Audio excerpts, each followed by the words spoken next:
Welcome back to The Ed Show, and our battleground story tonight is all about primary challenges. What is the involvement of the White House?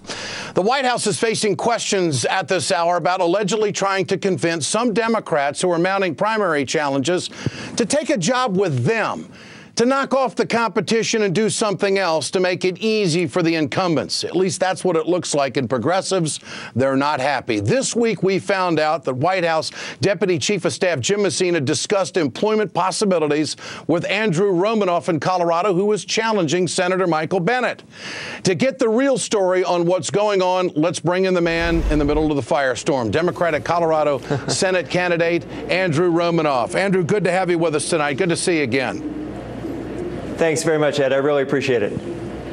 We just want to know what is the story here, and can you clear the air? Did the White House try to convince you not to run in this primary against Senator Bennet just to smooth the waters? What happened here?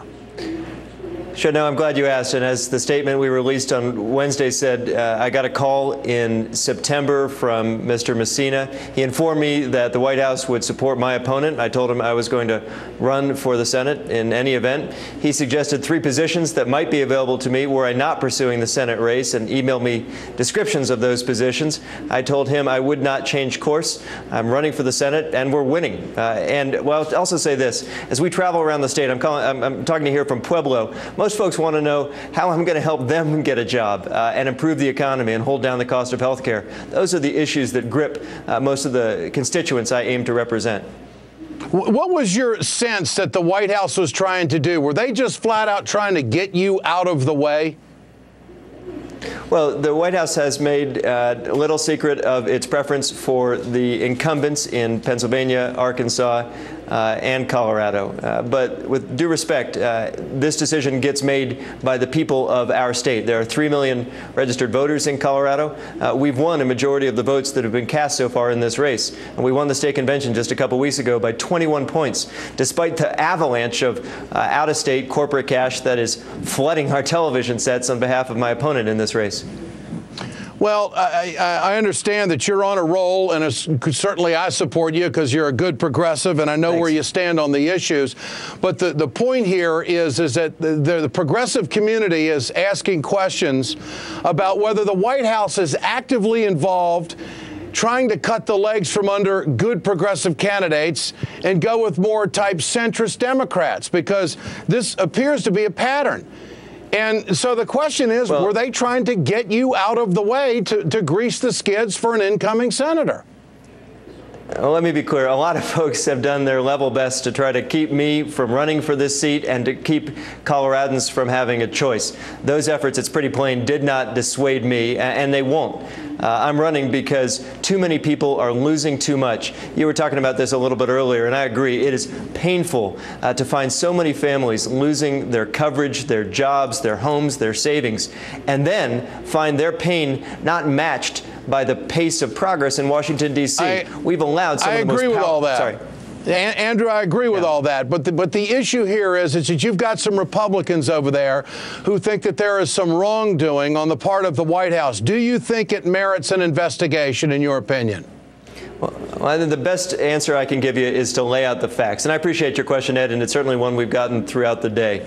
The facts are, as I described them, the sequence confirmed, by the way, by the White House in its own written statement yesterday.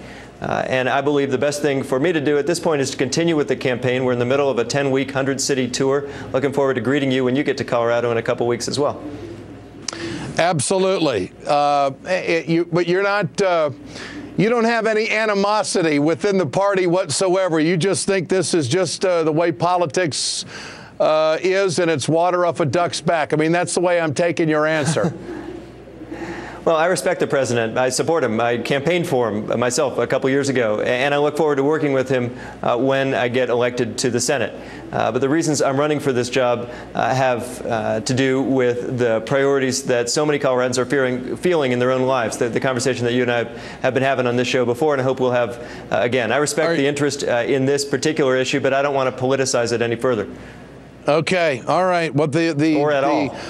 Okay, well, but this is how it works. We got to get the truth out. And the primary, of course, is on August 10th in Colorado. Do you think you're going to win? Yes or no? Yes, I do. All the best, we're winning Andrew. now. I see that in the polls. Thanks so much. Andrew Romanoff with us from Colorado tonight. Now let's get some rapid fire response from our panel on these stories. I think it's ridiculous for the White House to try to clear the field for a current senator who was not elected by the people in Colorado in favor of someone who decided, you know what, I'm a citizen, I'm tired of what's going on in this country, I want to run. The thing that bothers me about the whole thing as a liberal, what is the White House doing moving progressives out of the way? I mean, whatever happened to the day when the people did all the speaking with their votes? I mean, competition's a great thing. That's what I've always thought. Exactly. And right. if the White House is all about a strong progressive movement to move forward change in this country, you're going to get a heck of a lot more change with a guy like Romanoff than you are with a guy like Bennett.